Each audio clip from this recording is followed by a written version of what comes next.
This video is an overview of the new features and enhancements to rendering in Maya 2009, specifically the addition of stereoscopic 3D, enhancements to the IPR, and the addition of render passes. So new in Maya is the ability to create, preview, and render stereo 3D. So one of the first things you're going to notice when you jump into the viewport within Maya, underneath the panels menu here, you'll see that we have a stereo drop-down menu. And I'm just going to go ahead and create a new stereoscopic camera rig. So I'm just going to select that camera and just jump back in our perspective view here and just frame it up and take a look at our stereoscopic camera rig. You can see that it consists of three cameras. There's essentially a center camera flanked by a left eye camera and a right eye camera. So these cameras operate under the basic principle of having a left eye, right eye, and the center is what I can use to set up or frame my scene. So I'm just going to jump into my scene here and just start to frame it up. I'm just using my center camera much like I would any regular perspective camera, and I'm just framing up my scene here in my in-viewport stereoscopic viewer. So you can see beside the panels menu up here we have a stereo menu, and you can see when I drop down there I'm looking through my center eye, and you can see that this viewer supports anaglyph, active, checkerboard, and free view stereoscopic viewing modes. So these modes can be used with either the default stereoscopic camera rig like I'm using right here, or with a custom rig. So let's go ahead and turn on anaglyph, and I'm just going to go ahead and you can see that the blue and red anaglyph channels are supported in the viewport. I'm just going to go ahead and select the camera. You can see that we have a variety of parameters related to stereoscopic 3D, and you can see that I can just go ahead and I can actually change my stereo settings here to things like convergence or parallax. Let's just set it to parallax or parallel here, and you can see that I can actually go ahead and adjust interactively in my viewport things like the interaxial separation, so you can see the blue and the red separating here. Let's just set that. And of course we can go ahead and play back in 3D within Maya in the viewport. So of course if we had the proper equipment, 3D glasses or a 3D display, we could be viewing this 3D in real time as we work away in Maya. So very cool to be able to actually work with that and see your geometry in 3D as you work. As well, if we jump into the PlayBlast menu here, Maya's PlayBlast supports stereo 3D. So I'll just go ahead and PlayBlast this out. And you can see that the resulting movie here that I'm creating, I'm just PlayBlasting on a few frames. PlayBlast supports stereo 3D, so we can actually use this for real-time playback here to take a look at our scene here. So the viewer as well as the PlayBlast can provide real-time stereo 3D feedback, and then it reduces the overall need for full stereo test renders. As well, we also have automatic render layer generation. So render layers can automatically be generated from the stereo camera rig. So this makes it really easy to produce the separate images required for the right and left eye. And then furthermore, we could take camera information from the stereo rig and have that exported to Toxic. So for example, the cameras could be laid out here in Maya, and then elements such as textures could be reprojected in Toxic. So I'm just going to go ahead and actually jump back into our scene here, and I'm actually just going to go ahead and go into an IPR setup here, and we can take a look at some of the enhancements to our IPR. So I'm just going to frame up my scene here, and I'm just going to get him here with the ball in view, and I'm just going to tune that up a bit here. So there are several enhancements for IPR. IPR for Mental Ray has been greatly enhanced, so we have some new features going on in here. So you can see that we're just tuning this in. So IPR now supports the transformation of objects and lights. So I'm just going to grab the basketball here. I'm just going to translate this around. So previously this wasn't possible, where you could just get the feedback here in the IPR. So I'm just going ahead and I'm translating the ball around. You can see that the IPR is updating with that.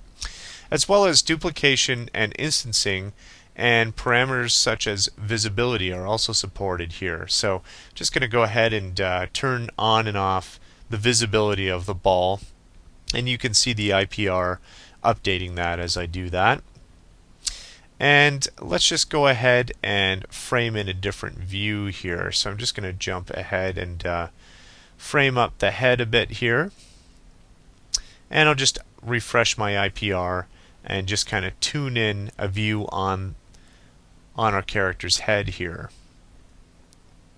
So we have the ability to do basic changes to topology.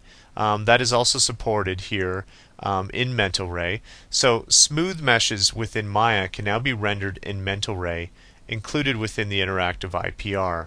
So I'm just going to grab some vertices on my character's head here, and I'm just going to turn on my soft select, and then I'm going to use my global select mode here. So I'm grabbing all the different pieces of his head, and I can just go ahead and I can actually just start to translate or deform that geometry, and you'll see the IPR giving me feedback on that. So it's actually interactively rendering changes to my geometry on this here as well.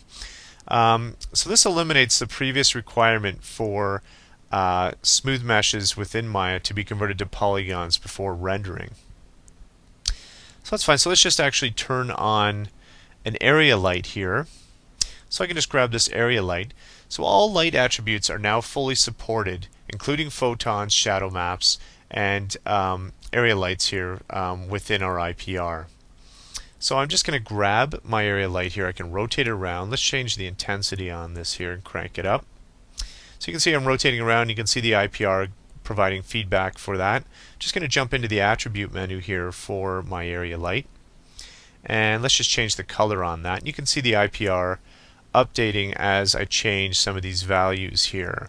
So very nice, really quick feedback here. And then of course we can go ahead and we can change our mental ray, change our area light to a mental ray area light, and I can change the light shape. We can make it into spherical, rectangular, different kind of light shapes there. And let's just turn that off here.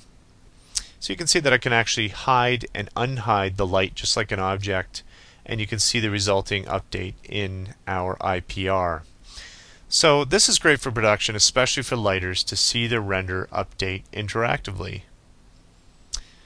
Okay, so I'm just going to jump back to our initial scene here. So we'll just go back into our setup here with our guy in our court. I'm just going to actually jump into my render layers here and just turn on this robo layer, so we just have our character here. So you'll see also new to Maya 2009's rendering is an entirely updated set of production level render passes. So if I just jump into the render attributes here, or render settings for this specific layer, you'll see that first of all that there's a couple of different things that are in the layout of our render settings. So we now have a reorganization of our render settings. So you can see all these new tabs in here where we've reorganized a bunch of different things. So it's a much more enhanced or more efficient set for our render settings in here. So now if I can jump into my passes tab here, and I'm now going to create some render passes specific to this render layer here. So Maya now offers built-in support for over 50 production level passes. So let's go ahead and actually create some render passes here. So I'm just going to go ahead and create some ambient occlusion and a diffuse pass. We're going to create some shadows, specular, and let's create some reflections here as well.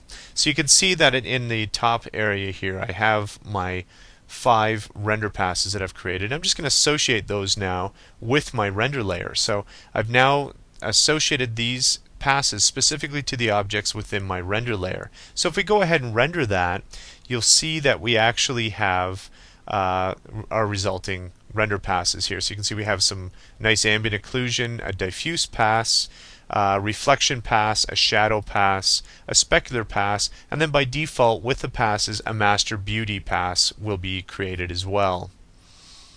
You can also see back actually in our render settings here, just one last thing, that we actually have full support for multi-channel EXRs.